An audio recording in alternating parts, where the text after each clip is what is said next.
여러분 안녕하세요. 기초의 기초 9번째 시간입니다. 자, 9번째 시간에 우리가 공부할 내용은요. 바로 조동사예요. 자, 조동사. 동사의 세 가지 중에서 조동사 마지막에 공부하게 되었습니다. 자, 동사를 도와줄 조자를 써서 동사를 도와주는 동사군을 조동사라고 합니다. 다른 말로는 양태 동사라고 불러요. 양태 동사 들어보셨어요, 여러분? 자, 양태 동사에서요. 이 양자는 모양을 의미하는, 형태를 의미하는 그 양자입니다. 그리고 태는요. 태도를 의미합니다. 그러니까 양태 동사, 즉 조동사의 다른 말 양태 동사라는 것은 어떤 화자의 주관적인 태도를 의미한다라고 볼 수 있어요. 자, 화자의 주관적인 태도를 의미하는 것이 바로 조동사입니다. 주관적인 태도라는 게 무슨 말이냐 하면요. 일단 이 조동사의 역할을 한번 보도록 할게요. 조동사라는 것은요. 우리가 문장을 구성할 때 주어가 있어요. 그죠? 주어. 근데 주어는 혼자서는 아무것도 하지 않습니다. 이렇게 팔짱 끼고 아무것도 하지 않아요. 그런데 이 주어를 어떤 형태로 움직이게 만드는 것이 바로 동사죠. 그래서 동사가 이렇게 움직이면서 주어랑 동사랑 함께 다니면서 문장을 구성합니다. 근데 이때 조동사는 어떤 역할을 하느냐? 주어와 동사의 사이에서 조동사가 양쪽을 이렇게 딱 어깨동무를 하고 둘을 데리고 가요. 어디로 데려갈까요? 조동사가 원하는 곳으로 데려갑니다. 무슨 소리냐 하면 조동사가 문장에 포함이 되어 있으면 조동사가 원하는 방향으로 이 글이 움직인다는 뜻이에요. 다시 말해서 우리가 어떤 이제 종이배를 만들어서 물에다가 띄어요. 그러면 이 종이배가 움직이겠죠. 우리가 이 종이배를 주어라고 문장의 주체인 주어라고 볼 수가 있고요. 얘가 움직인다라고 하면 이걸 동작, 즉 동사라고 볼 수 있는데 조동사는 얘가 가는 특정한 방향을 의미한다라고 볼 수 있는 겁니다. 특정한 방향성을 갖고 있는 걸 조동사 이렇게 얘기를 하는 거죠. 그러니까 조동사의 역할이 뭐예요? 문장이 어떠한 방향으로 흘러가도록 즉 이 주어가 움직이는 주관적인 태도를 나타낸다라고 볼 수 있는 거죠. 다시 말해서 조동사는 어떤 애냐? 아직 실현되지 않은 어떤 상황이 있을 거야. 자, 아직 실현되지 않은 상황을 어딘가로 끌고 가는, 그러니까 현실과 실현되지 않은 상황 사이에서의 관계성을 나타낸다라고 볼 수 있습니다. 자, 조동사라는 것은 아직까지는 실현되지 않았지만 어떤 지금의 현실과 실현되어야 할 어떠한 상황과의 관계를 나타낸다라고 정의할 수 있어요. 자, 그러면 조동사는 어떤 애들이 있을까요? 조동사는요, 뭐뭐 할 예정이다 라는 뜻을 갖고 있는 will이나 뭐뭐 할 수 있다 라는 뜻을 갖고 있는 can이나 뭐뭐일지 모른다 혹은 뭐뭐해도 좋다 라는 의미의 may 아니면 뭐뭐 해야 한다 하고는 아니면 뭐뭐가 확실하다 라고 얘기할 수 있는 must 그리고 비슷한 애들 몇 가지 있어요. should, 뭐뭐 해야 한다는 뜻이죠. 여기에다가 뭐 would도 있고요. might도 있고요. 조동사는 대략 이런 애들을 조동사라고 부릅니다. 근데 우리가 조동사를 공부하면요. 사실은 얘네들만 나오지는 않아요. 예를 들면 will이랑 굉장히 비교되는 애 중에서 뭐뭐 할 예정이다 라고 하는 뭐 be going to 이런 애들이 있거든요. be to 이렇게 끝나는 애들이 있어요. can과 또 비교하는 표현 중에 be able to 이런 표현들이 있어요. 그리고 would랑 비교할 수 있는 used to 또 must하고 비교하는 애 have to, 또 should하고 비교하는 애 ought to 한번 들어보셨나요?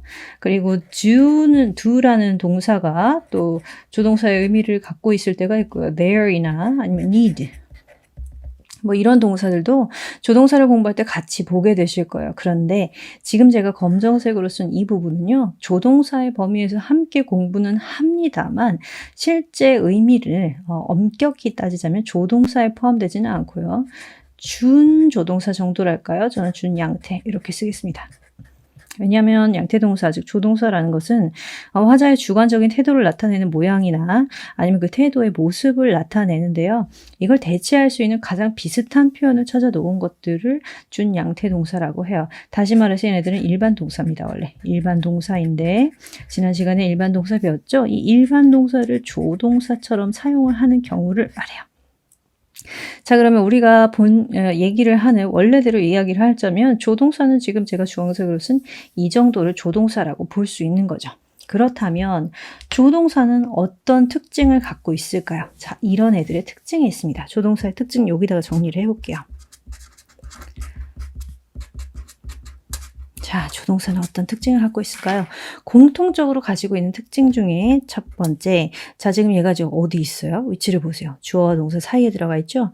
이 조동사라는 애는요, 항상 동사를 데리고 다녀요. 그 동사를 손을 잡고 다닙니다. 그러니까 동사를 데리고 다니니까 동사를 이끌게 되겠죠? 그래서 동사 앞에 와요. 동사의 앞에 있습니다. 조동사는 동사의 앞에 와요. 또요, 이 조동사는요, 동사를 어떤 동사를 데리고 다니냐면 순수한 동사, 즉 동사 원형만 데리고 다닙니다. 그래서 조동사는 항상 동사 원형이랑 같이 써요. 이게 무슨 의미냐면 우리가 이제 동사를 공부하시면 한번 비동사를 예를 들어 볼게요. 비동사를 우리가 배웠죠. 비동사의 원형은 뭐예요? be였어요. 비동사의 시제를 얘기하자면 현재 시제는 am, are, is를 사용했잖아요. 과거 시제는 was, were 사용을 했죠. 하지만 비동사의 동사 원형은 뭐였어요? be였어요. 비동사의 PP 형태는 뭐였어요? been이었어요. 그러니까 제가 무슨 얘기를 하고자 하는 거냐면 조동사는 동사 원형이랑 한다고 했죠. 조동사를 현재 시제에 써도 혹은 과거 시제에 써도 관계없이 얘는 조동사는 항상 순수한 be, 그러니까 동사의 원형만 데리고 다닌다는 얘기입니다. 3인칭 단수가 주어일 때 우리 현재 시제를 어떻게 썼나요? 3인칭 단수. 지난 시간에 일반 동사 할 때 했죠. 주어 다음에 3인칭 단수 주어가 나오고 그 다음 현재 시제를 쓸 때 동사에다가 s나 es를 붙였어요. 기억나세요? 자, 그런데 조동사는 누구만 데리고 다녀요? 순수한 동사 원형만 데리고 다니죠. 그러니까 주어가 3인칭 단수여도 관계없고 또 시제가 과거 시제여도 관계없이 항상 조동사는 동사의 원형만 데리고 다닌다. 이렇게 볼 수가 있죠. 아주 순수한 동사의 원형만 데리고 다닙니다. 세 번째 특징이 있어요. 자, 지금 이게 한 문장이에요. 그죠? 주어 동사로 이루어진 한 문장이에요. 근데 조동사는 누구랑 다녀요? 동사만 다녀요. 순수한 동사랑만 다녀요. 근데 문장에 아무리 동사가 많이 쓰여 있어도 그 문장에서 가장 큰 역할을 해주는 본동사는 문장에 하나밖에 없어요. 그러면 조동사는 문장에 몇 개가 들어갈까요? 본동사랑 같이 다니는 조동사는 문장에 하나만 들어갑니다. 그러니까 한 문장에 하나만 쓸 수 있습니다. 자, 조동사는 이러한 특징을 가지고 있어요. 그러면 조동사를 이제 종류별로 좀 알아보도록 할게요. 자, 종류별로 어떤 조동사가 있고 또 공통적인 특징은 뭘 가지고 있을까요? 여러분이 가장 잘 알고 계실 것만 같은 will부터 한번 해보도록 할게요. will 무슨 뜻이에요? 뭐뭐 할 것이다. 그쵸? 뭐뭐 할 것이다예요. 자, 뭐뭐 할 것이다의 뜻을 갖고 있는 will의 용도를 한번 살펴보도록 하겠습니다. 제가 만약에 I will study 뭐 열심히 할 거예요. 열심히 공부할 거예요. 이런 식으로 I will study hard 이런 문장을 썼다고 봅시다. 자, 조동사는요. 동사의 앞에 쓰여 있고요. 조동사 플러스 동사 원형 썼고요. 한 문장에 하나만 들어가 있어요. 자, 제대로 썼죠? I will study hard 이렇게 얘기하면 무슨 뜻이요? 나 공부 열심히 할 거야. 그죠? 나 공부 열심히 할 거야. 이건 뭘 나타내니까 이 I의 의지를 나타냅니다. 그죠? 의지. 또는 의도라고도 볼 수가 있겠네요. 근데 이런 문장도 한번 예를 들어 볼게요. she를 써서 이번에는 she will listen to her mother. 자, 요거 해석하면 어떻게 돼요? 그녀는 엄마 말을 들을 거야. 이런 뜻입니다. 그녀는 엄마 말을 들을 거야. 뭐 여기에 또 이런 말 들어가면 좀 쉬울 것 같죠? 자, 뭐뭐 할 거야. 한데 하기는 하는데요. 매번 그렇게 하는 거예요. 그러니까 매번 그런 할 의지를 가지고 있으니까 때로는 미리 습관을 나타내 줄 수도 있고요. 또 반드시 그렇게 할 거야. 왜냐하면 습관을 갖고 있으니까요. 그래서 일종의 확신을 나타내 주기도 합니다. 기본적인 뜻은 미래죠. 미래. 뭐뭐 할 것이다 라는 뜻을 갖고 있어요. 자, will 말고요. 또 must 한번 살펴볼까요? must. 자, 조동사 중에서 must 있어요. 동사의 앞에 must를 쓰면 무슨 뜻이 되느냐? 뭐뭐 해야 한다 이렇게 씁니다. 뭐뭐 해야 한다. 그러면 공부를 해야 한다는 영어로 뭐예요? must study. 그죠? 떠나야 한다는 영어로 뭐예요? 떠나다는 leave를 쓸 거예요. 그럼 must leave. 이렇게 사용을 하는 거예요. 자, 해야 한다 하니까 의무를 갖고 있습니다. 의무라는 뉘앙스를 갖고 있고요. 또요, 뭐뭐가 틀림없다라는 뜻으로도 해석합니다. 뭐뭐가 틀림이 없다. 이럴 때는 의무 말고 뭐라고 해요? 뭐뭐가 틀림이 없다. 아주 강한 확신을 나타내 주게 되겠죠. 자, 예시문 한번 볼게요. You must 지금 가야 해. 어디로 갈까요? See a doctor. 어떤 친구를 봤는데 다쳤어요. 그러면 야, 지금 빨리 병원으로 가야 돼. 이렇게 얘기를 할 때 you must, 의무죠. see a doctor. 의사를 보러 가야 돼. 이렇게 얘기할 수 있어요. 근데 비슷한 걸 이번에 이렇게 써볼게요. You must be sick. 이렇게 해볼까요? 자, 어머, 너 안색이 되게 안 좋다. 너 지금 아프구나. 라는 표현으로 할 때 you must be sick. 너 진짜 아파 보인다. 확신을 나타내 줄 수 있어요.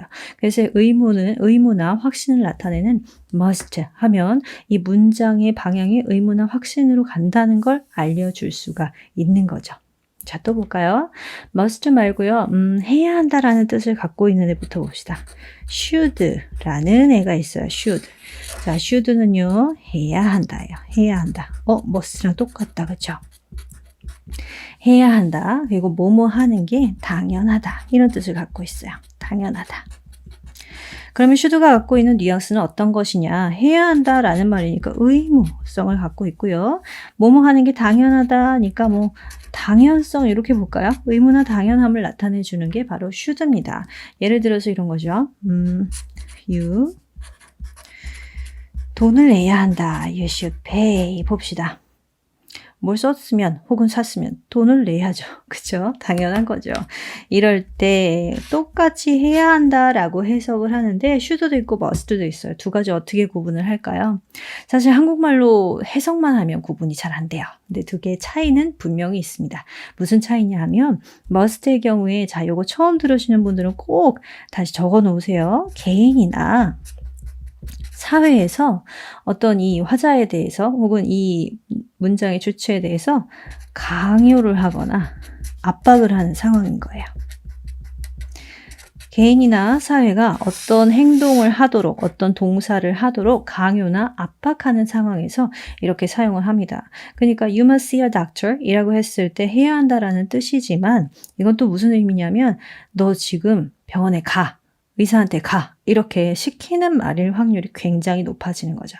그러면 should는 어떤 차이가 있느냐? 자, should라는 것은요, 당연성을 갖고 있잖아요. 그러니까 그렇게 해야 올바르다라는 뜻을 갖고 있는 거예요. 그래서 이 should가 발생한 상황을 놓고 봤을 때 그 상황상 어떤 행위를 하는 거, 어떤 동사를 하는 게 올바르다는 거죠. 그래서 그런 올바른 행위를 하도록 권유를 하거나 아니면 권유를 하거나 충고를 하는 문장에서 사용이 됩니다. 한국말로는 똑같이 뭐뭐 해야 한다지만 이렇게 둘의 차이가 있어요. 참고로 이 must하고 비슷한 애를 have to를 우리가 종종 배우게 되는데요. have to는 좀 더 객관적인 상황이고요. must는 주관적인 태도를 의미하는 양태동사니까요. 주관적인 태도를 의미를 합니다. 그러니까 완전히 같지는 않고요. 조금 다르게 사용을 하는 거죠. 얘는 have to는 객관적, must는 주관적으로요. 자, 다른 애도 한번 봅시다. may 한번 볼까요? may라는 조동사가 있어요. may 해석은 어떻게 하냐면 뭐뭐 해도 좋다라는 뭐뭐 해도 좋아라는 거니까 이거는 일종의 허가를 나타내는 거죠. 허가. 또요. 뭐뭐 요거는 약간 추측을 나타냅니다. 뭐뭐일지도 모른다. 뭐뭐일지 모른다. 이렇게 해석할 때가 있어요. 그러니까 일종의 추측을 나타냅니다. 자, 가장 많이 사용되는 뉘앙스예요. 그럼 어떤 의미로 사용을 할까요? 예문을 한번 볼게요. 만약에 해서 you may 또 해봅시다. you may be late 이렇게 해볼까요?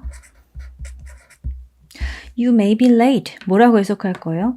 야, 너 늦을지도 몰라. 이런 표현입니다. 늦을지도 몰라. 뭐뭐일지도 모른다. 라는 약간 추측을 나타내고 있어요. 아까 우리가 must를 썼을 때는요. 반드시 그렇다라는 확신이 있었어요. 그런데 may의 경우에는 그러한 확신은 아닌 거죠. 늦을지도 몰라 라는 표현으로 사용을 한 거예요. 그럼 이런 문장도 한번 볼게요. You may go now. 자, 이거 무슨 뜻일 것 같아요? 너는 지금 가도 좋다 라는 뭐예요? 허가를 나타냅니다. 그죠? 허가를 나타내는 거예요. 자, 허가를 나타내는데요. 비슷한 의미로 may의 과거형인 might 있어요. might를 써도 한국말로 해석은 똑같아요. 그러나 might는 좀 더 약한 추측, 약한 의미를 가지고 있어요.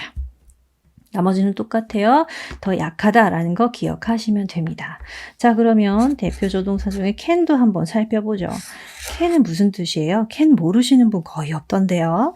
자, 뭐뭐 할 수 있다라는 뜻이요. I can swim 하면 나 수영을 할 수 있다 라는 표현이 되죠. 뭐뭐 할 수 있다니까 이거는 능력을 나타낸다고 볼 수 있어요. 자, 예를 한번 들어보죠. I can swim은 했으니까 여기다 그냥 써볼게요.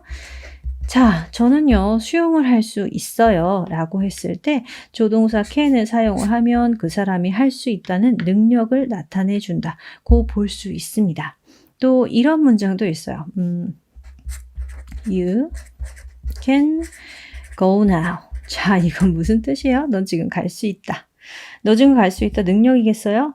물론 걸을 능력이 있겠죠. 그러나 여기에서는 허락을 나타내는 거예요. 왜냐하면 너 지금 가도 좋아. 갈 수 있으면 가. 라는 의미이기 때문에요. 할 수 있다라는 능력에서 조금 더 파생돼서 허락의 의미를 can이 갖게 되었습니다. 그래서 이럴 때 뭐뭐 해도 좋아. 뭐뭐 해도 좋다라는 허락의 표현으로 사용을 하는 거죠.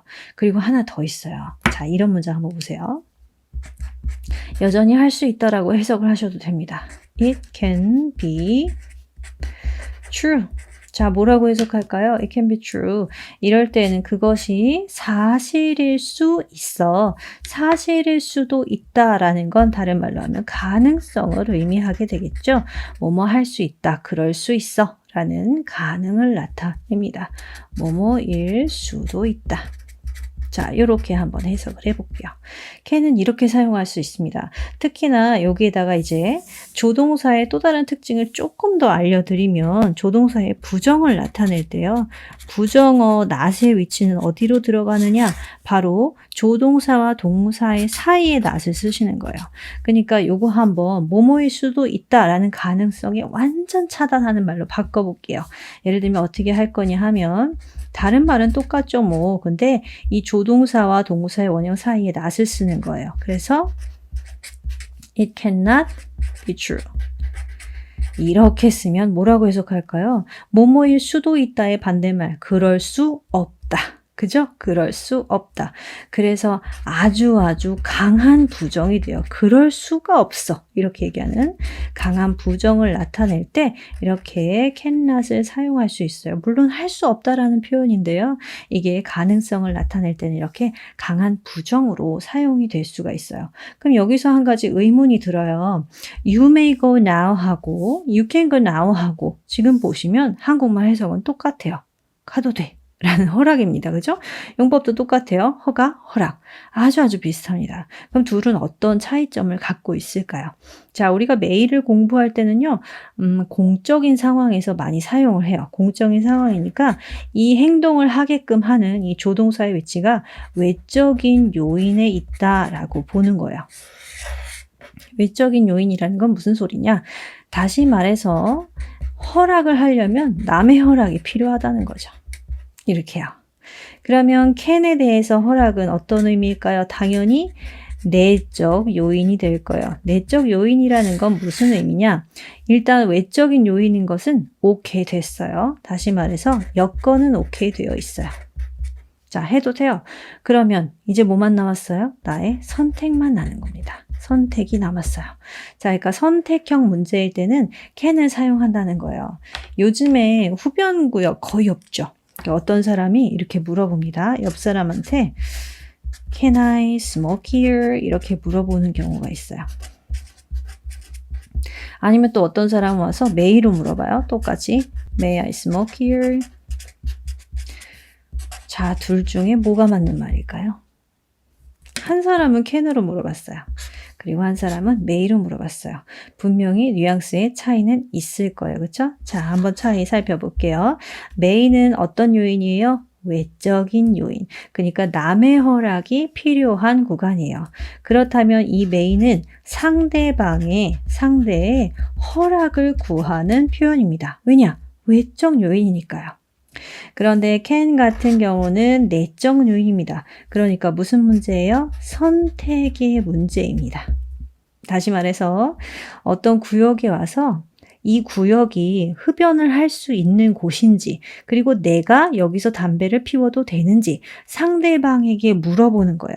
상대방에게 물어볼 때는 May I smoke here? 이렇게 물어봐야 합니다. 그런데 Can I smoke here? 이렇게 물어보면 무슨 뜻이 돼요? 나 담배 펴도 되지? 이런 뉘앙스가 된다는 거예요. 그 자리에서 담배를 펴도 된다는 건 이미 허락받은 상태고 나 한 대 필게 이렇게 얘기하는 뉘앙스를 가질 수 있겠죠. 자, 그래서 이런 차이가 있어요. 미묘한 뉘앙스의 차이가 있기 때문에 조동사는요. 이 모양과 태도, 그러니까 어떤 태도를 의미하는 것이기 때문에 그 뉘앙스를 잘 알고 계셔야지만 자유자재로 영어를 활용하시기가 좋을 겁니다. 자, 그럼 조동사의 정리는 이렇게 가볍게 해보고요. 다음 시간에는 우리가 그동안 배웠던 동사의 조동사, 비동사 다 합쳐서 조동사, 그리고 그 전에 배웠던 명사나 대명사들 이런 것들 다 합쳐서 드디어 일반적인 문장을 만들어 보도록 하겠습니다. 자, 그럼 다음 시간부터는 문장 만들기로 들어갈게요. 자, 여기까지 하겠습니다. 바이바이.